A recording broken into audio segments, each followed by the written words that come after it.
CHEK Podcasts.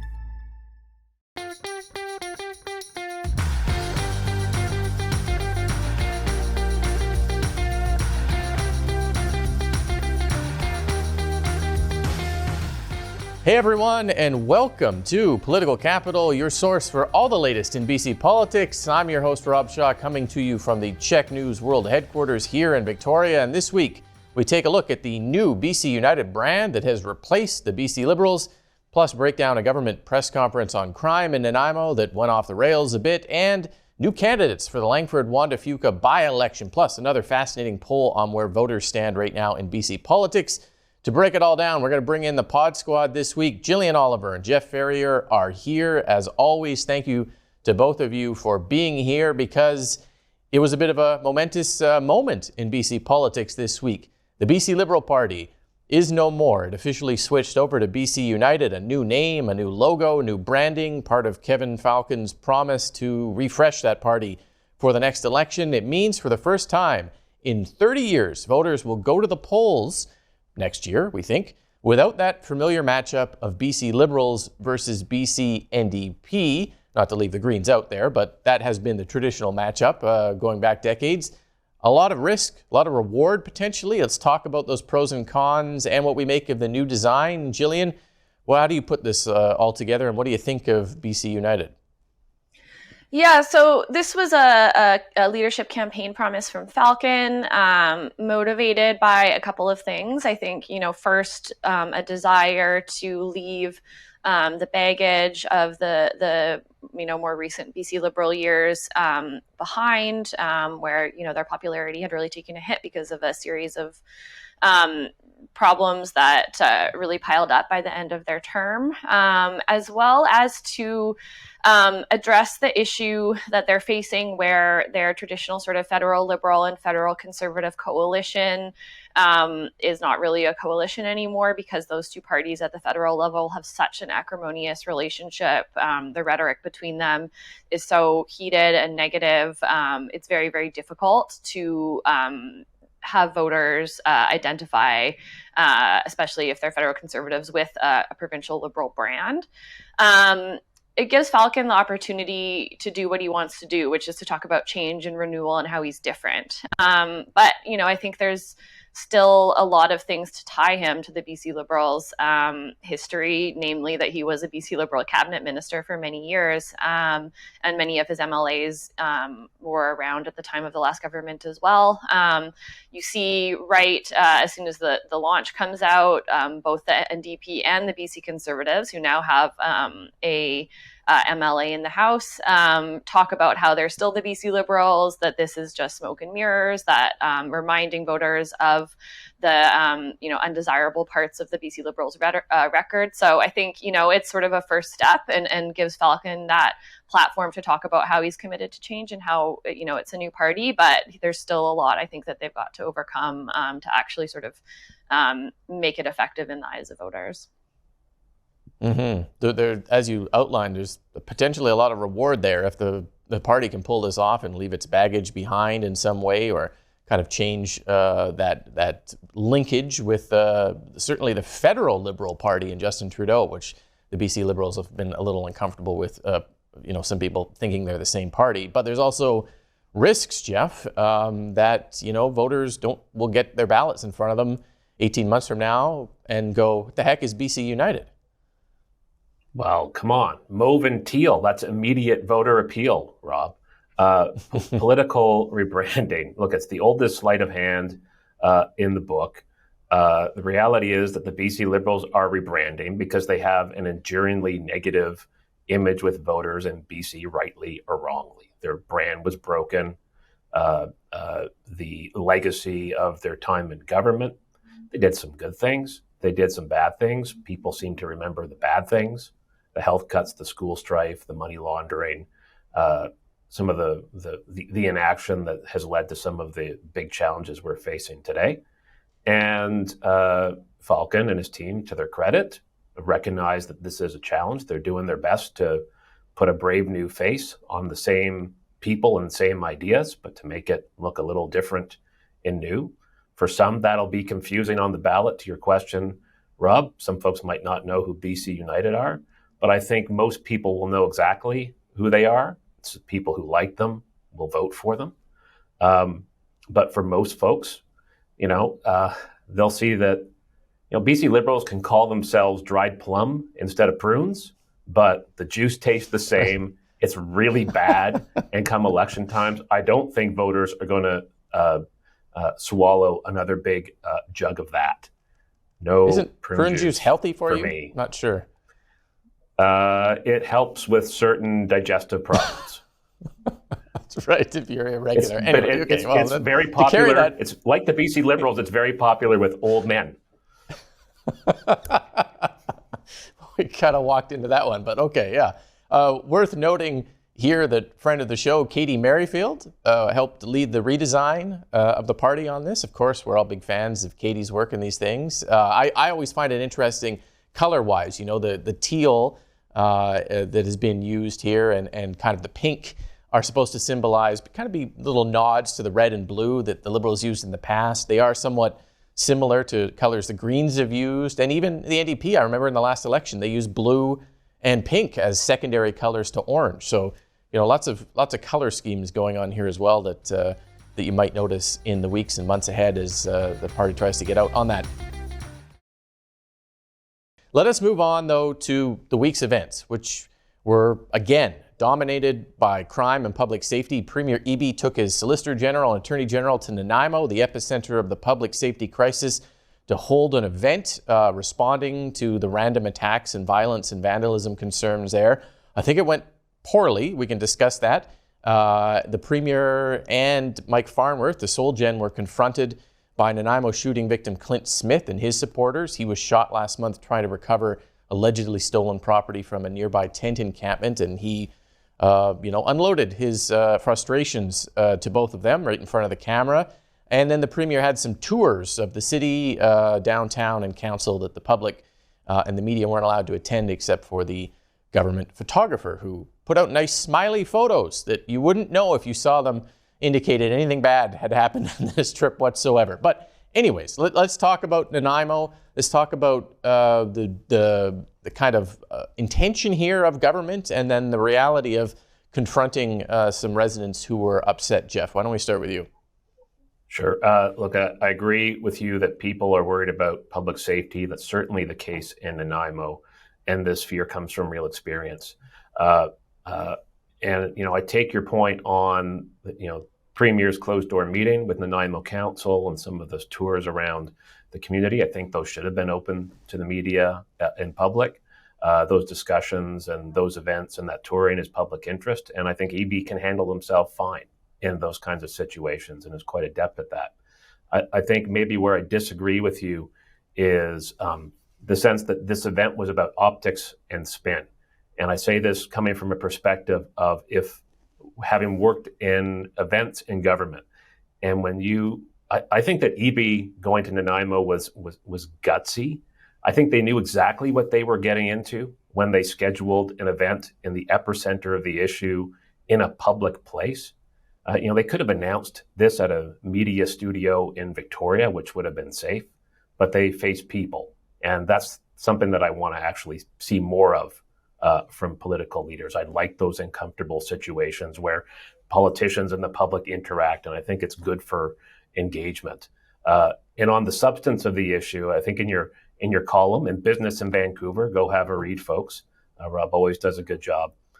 You use the word paltry to describe what the government announced.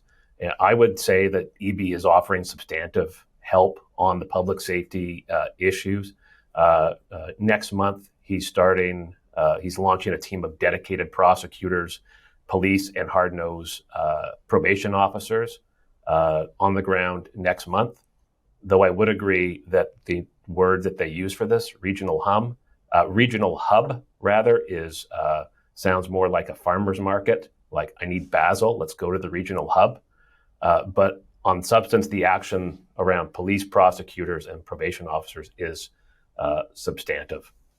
Mm-hmm. You do hear, to give full credit to the Premier on this, I think almost everyone agrees that the idea of putting prosecutors and police and corrections and local public safety groups together to to sort of monitor the prolific offenders through the system, make sure prosecutors have all the information before judges, is kind of, the peak of what the province can do on this. The only thing I noted, I guess, was that we already knew, the hubs were announced by the Premier in his leadership bid. They were re-announced after he became Premier. They were in the throne speech. They were in the budget. They were announced by the Crown prosecutors in March, who hired people. They were re-announced by government in mid-March. So the problem, the dynamic I think that happened here is that for people already knew about the hubs. And so when the Premier was talking to them, some of them were angry that there wasn't something beyond that, I guess, for Nanaimo. But Jillian, when you saw that and the dynamic here and what Jeff said, what do you think of all this?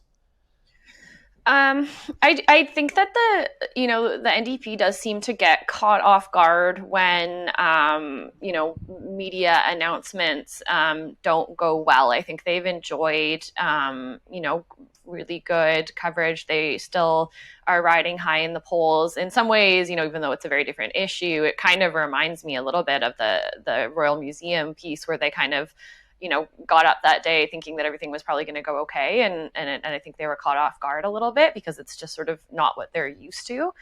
I think that it is, Jeff mentioned fear, and I think that's, the most potent emotion when it comes to politics. And I think understanding that, it should have been obvious that they needed to come with even more because of how strongly people feel in a community like Nanaimo, where public safety has been an issue for a long time, and people are feeling it really acutely. And, I think that, it kind of adds to the cynicism when they did this announcement the day that it was the BC United rebranding along with 4 other announcements. So I think the media, were kind of poised to view it a little bit cynically and, also maybe feeling a bit overstretched because of the volume of the announcements.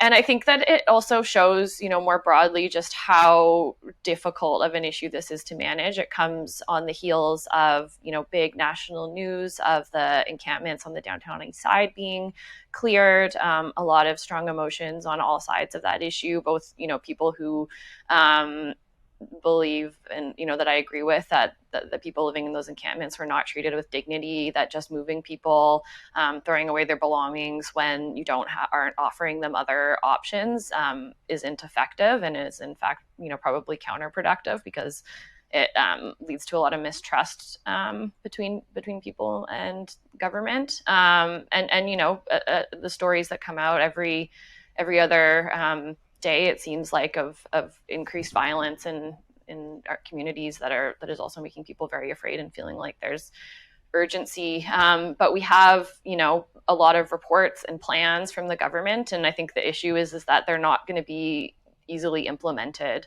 When we look at what's been effective in other cities like Seattle, it's really, providing a very, very nuanced approach where you can treat each case individually because there's so many complex overlapping issues that is going into creating the situation. And, we have the prolific offenders report. I think it was, 3 or 4 different types of housing and different kinds of treatment options that are really necessary to sort of move the dial on that issue. And when you look at housing, and addiction or mental illness, all of these intersecting issues, it's the same thing where we just need a lot more options to get people the help that they need. And it's just going to take time. So I think, it's a reminder that this isn't an issue that the government can treat like a communications exercise.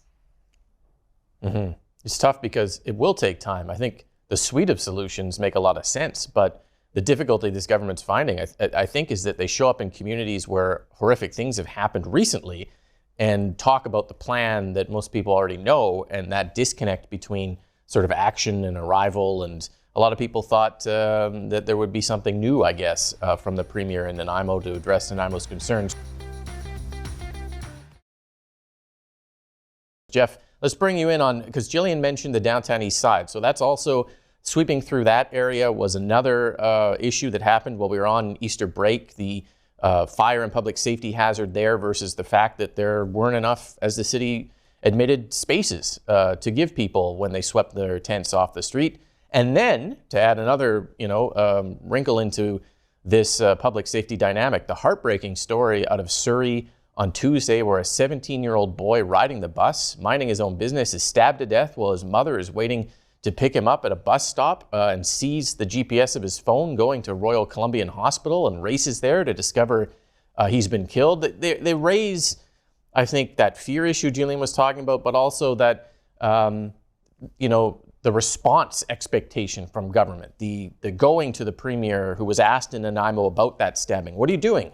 What do you make of that? And it kind of increases pressure, I think, on the politicians to announce something new, even though they already have this plan that might take a while to see results. What do you make of putting all those things together?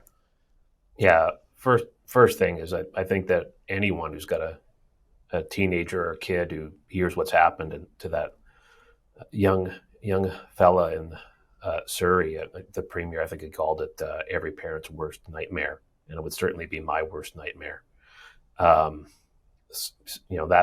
That is troubling and it's upsetting, and you understand why people are feeling emotional on the issues of safety when they see those things. I think on government's reaction, there are big things and little things that government can do, and on the big things, it's, as you say, challenging to say to someone in the heat of the moment, well, in a month, we have these new teams of prosecutors, police, and probation officers coming online. That's going to help structurally. So I was glad to hear the premier again say more police officers on buses and transit with RCMP and the transit police. And those are little things that are important to do and important to signal and move on in times when people are feeling like this. And I think that when you think of that particular case of that young man, I think it places the onus on all government and all political leaders to focus on ideas and focus on action, not just stoking fear because there's enough fear, not just laying blame because there's enough blame to go around for everyone, but ideas. And the premier is bringing forward some, he's moving on some, and I think it's incumbent on everyone in the political process to move those forward. And if folks are to feel safe, as they deserve to and should in situations like that. Mm-hmm. It brings us to our next point, Jillian, and our next topic, which is, and it's directly related, I think, the latest polling from Angus Reid that shows that on the issue of crime, healthcare, many other of the top issues right now, public safety, homelessness, affordability, people are angry and they're unhappy with what the NDP government is currently doing. However, they are still more likely to vote New Democrat if an election was held now. And in fact, this poll shows an uptick in NDP support for David Eby, which I think is this fascinating decoupling of voter satisfaction versus voter intent that we saw, I think, under John Horgan a bit, and we talked about his popularity being the source of this. I'm wondering what you make of it now. It speaks to the crime issue, but also how government might need to respond to it or not respond to it, or the goodwill it has in the public's mind. Yeah, it is interesting. I mean, it reflects the trend in polling that we've been seeing since the last election, but I think these were the highest levels of disapproval on issues that I've seen. 83% disapprove on housing, 77% on cost of living, and 67% on healthcare, which are the top three issues for folks. I think, an optimistic reading is that people trust Eby the most to address these problems, even if they think he's not making headway so far.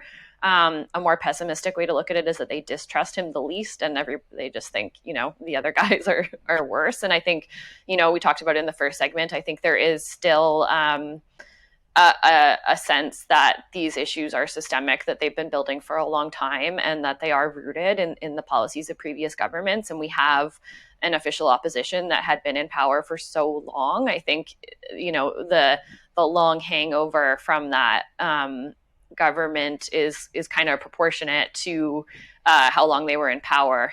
Just because of that, I think that normally like a new government's honeymoon might be shorter, but only if the previous government hadn't been around for so long. Yeah, I think it's a very interesting and unique public opinion situation that we've got.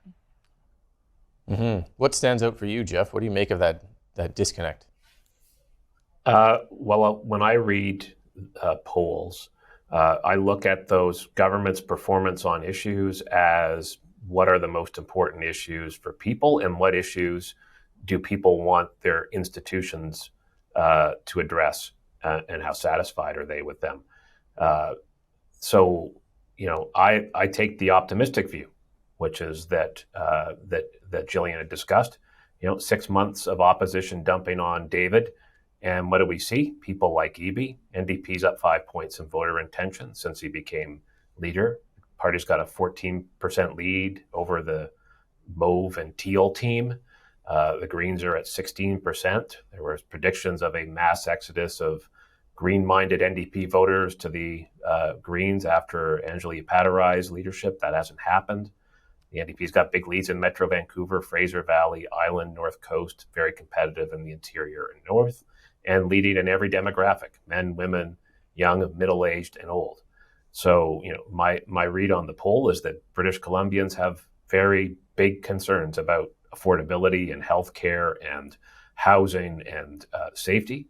They have looked at the options. They like what they're seeing from David Eby, and for the time being, they're sticking with him. I will note on the approvals and disapprovals, there's a big gap. Eby's got 48% approval.